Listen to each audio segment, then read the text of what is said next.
بنگلہ دیش جانا ہوا، بس ابھی ہم پہنچے سلہٹ، آپ بیٹھے ہی تھے کہ ایک مولوی آیا، بہت بڑا ڈنڈا ہاتھ میں تھا، دونوں ہاتھوں سے پکڑا ہوا تھا اور کپڑا سر پر باندھا ہوا تھا مضبوط، ڈنڈا ایسا پکڑا ہوا تھا. السلام علیکم. وعلیکم السلام. این الشیخ جرولی الذي جاء من پاکستان وينهى الناس عن الركعتين بعد الوتر وهما الثابتتان في الحديث. ہمارا میزبان مولانا حبیب الرحمان عتیق الرحمان ڈر گئے. میں نے کہا آپ آرام سے بیٹھے، جس کا مسئلہ ہے اس کو بولنے دیں. میں نے کہا ہاں انا اقول ہاتان الرکعتان منہیتان بالاحادیث الصحیحہ والمذاہب الاربعہ لأي شيء لأن النبي صلى الله عليه وسلم قد قال اجعلوا آخر صلاتكم بالليل وترا. من شرح هذا؟ الشیخ انور شاہ و یوسف البنوری. السلام علیکم، کیف الاحوال شیخ؟ واللہ ساری ہوا نکل گئی، لاٹھی واٹھی رکھ کے آرام سے بیٹھ گئے. یخشی ہو 2 منٹ لگے بس. ہاں ملیان مسئلہ کرانا کڑی او جنگ بجوڑ شی، جنگ بجوڑ شی تنخواہ بند شی، مسئلہ دے خیر دے برباد شی.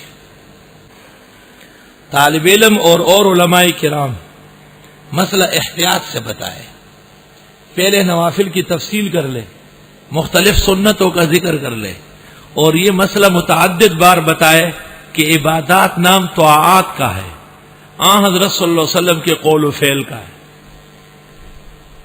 جب یہ مسئلہ اچھی طرح ذہن نشین ہو جائے تب اس مسئلے کی وضاحت کرے. یک دم ایک ایسا مسئلہ جو لوگوں کے ذہنوں پر بھاری پڑے، شاید آپ سنبھال نہ سکے. پر میں نے پہلی مرتبہ جب یہ بیان کیا ایک جگہ تو مجھ سے ایک آدمی پوچھتا ہے فجر سے پہلے 2 رکعت صحیح ہے؟ میں نے کہا صحیح ہے. زور سے پہلے 2 اور بعد میں 4، پہلے 4 اور بعد صحیح ہے. تو کہنے لگا اچھا ابھی تک مان رہا ہے. اس کا یہ خیال تھا کہ آہستہ آہستہ سارے ختم کر رہا ہے. معاذ اللہ واستغفر اللہ. ایک بڑے عالم میرے پاس ترمذی لے کے آئے، اس میں روایت بعد الوتر دکھائی. میں نے اس کو کہا بخاری بھی لے آؤ. بخاری نکال کے میں نے وہ حدیث نکالی جس میں ہے توفی رسول اللہ صلی اللہ علیہ وسلم وَلَهُ يَوْمَئِذٍ 99. میں نے کہا وتروں کے بعد 2 رکعت سے پہلے یہ بتاؤ یہ کیا ہے؟ کہنے لگا حضرت کے وصال کے وقت 9 بیویاں تھیں. میں نے کہا آپ کی کتنی ہیں؟ کہا 1. میں نے کتنی رکھ سکتے ہو؟ کہا 4. میں نے کہا اس حدیث پر عمل کیوں نہیں؟ رنگ زرد ہو گیا. میں نے کہا یوں کہو کہ قول اور فعل میں جب تعارض ہو ترجیح قول کو ہے، اور آپ کا حکم ہے کہ ایک وقت میں 4 سے زیادہ نہیں رکھ سکتے. فعل ترک کے مخصوص ہے، تو حضرت کا حکم ہے اجعلوا آخر صلاتکم باللیل وترا. اگر کہیں ثبوت فعل کا ہو گیا یختص بذاتہ الکریمہ، وہ مخصوصات میں سے ہوگا. ایک اور بڑے محدث نے مجھے کہا کیا مطلب ہے وتروں کے بعد کے نوافل کی حدیث منسوخ ہے؟ میں نے کہا منسوخ ہے، متروک ہے. کسی نے کہا ہے؟ میں نے کہا ہے. کس نے؟ امام بیہقی نے سنن کبریٰ میں. باب ان الرکعتین اللتین بعد الوتر ترکتا. صاف باب ہے، یہ باب ہے کہ وتروں کے بعد 2 رکعت ترک کی گئی، ترک ہو چکی. اجعلوا آخر صلاتکم باللیل وترا. یہاں ویسے تو مسئلہ صحیح ہوتا ہے جب رمضان شریف آتا ہے، نئے نئے نمازی غریب آ جاتے ہیں، وہ تو اللہ کی رضا کے لیے پڑھتے ہیں، کوئی ضد مقابلے کے لیے نہیں پڑھتے. ہم آہستہ آہستہ سمجھاتے ہیں. 5 6 7 8 راتوں کے بعد دیکھو صاف ستھرا ماحول، صاف ستھرا نکھرا ہوا حدیث کے مطابق. وتروں کے بعد کے نوافل کی بدعت کی جڑیں کٹ جاتی. ان کے لیے بہت عجیب بات ہے، بس سینے پہ چرچ منع کر دیا. منع نہیں کیا، ایمان سکھا دیا آپ کو. تم تو سجدوں کو عبادت سمجھتے ہو، ہم اطاعت کو عبادت سمجھتے ہیں. تم جو وتروں کے بعد نفلیں پڑھتے ہو اور اٹھ کر تہجد و قیام اللیل پڑھتے ہو، اس حدیث کا کیا جواب دیتے ہو؟ اجعلوا آخر صلاتکم باللیل وترا. اب سے لے کر کے 23 تاریخ تک آپ مجھے لا کے جواب دکھائے، کوئی جواب نہیں اس کا. پیغمبر نے حکم دیا کہ رات کی آخری نماز صلاۃ وتر ہوگی. صلاۃ الوتر کے بعد وتر کے برابر یا اس سے تکڑی نماز جائز ہے، جیسے فرائض قضاء وتر. اس سے نیچے کی نماز نفل وغیرہ جائز نہیں ہے، نہیں پڑھ سکتے آپ. مضبوط مسائل پکے جچے تلے، نہ اہلوں کے ہاتھوں مسکین ہو گئے. عوام کا تاب نہیں لا سکتے سوال کرنے کا.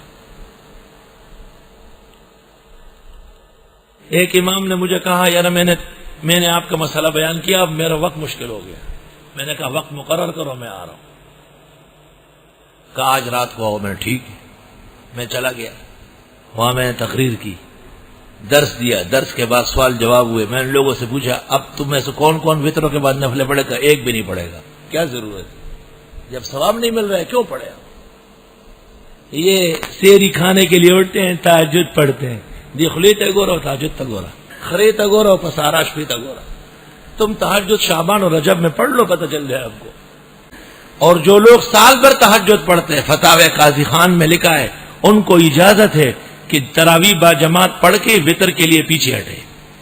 ایک اجازت دی باقاعدہ، جب رات کے آخری حصے میں تہجد پڑھ لے اس کے بعد وطر پڑھ لے. جچے تلے مضبوط مسائل اور ان کے ہاتھوں پہنچ کے مسکین و یتیم ہو گئے. کسی ایک کتاب میں بھی حنفیوں کے ہاں وطروں کے بعد 2 رکعت کا ذکر نہیں ہے.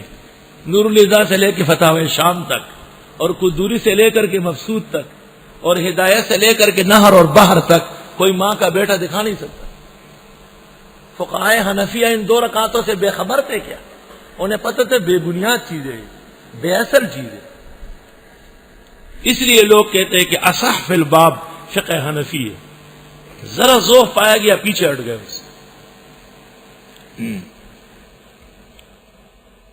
پھر پوچھتے ہیں جی کون سی کتاب میں لکھا؟ وہ تم نے کتاب دیکھی نہیں نہ دیکھنا. بادشاہ آدمی پڑھو جاؤ، تیرا اپنا کام ہے. ہمارا کام تو بیان کرنا ہے اور سمجھانا ہے. جب حضرت بیان فرماتے تو اخیر میں فرماتے حافظہ من حافظہ، جو اہل تھے انہوں نے یاد کر لیا، وہ جاہل من جاہل، اور جو جاہل تھا وہ اب بھی جاہل رہے گا. جاہل تو گن میں مبتلا ہے، وہ نکلنا چاہتا نہیں ہے.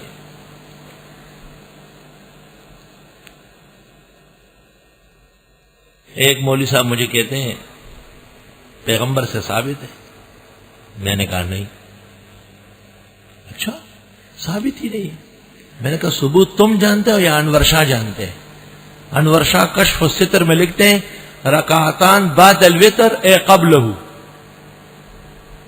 جہاں بعد کا لفظ آیا شاہ صاحب کہتے قبل مراد ہے. لأن بعدہ ضعیف جدا، بعد الوتر نفلوں کا مسئلہ نہایت کمزور ہے.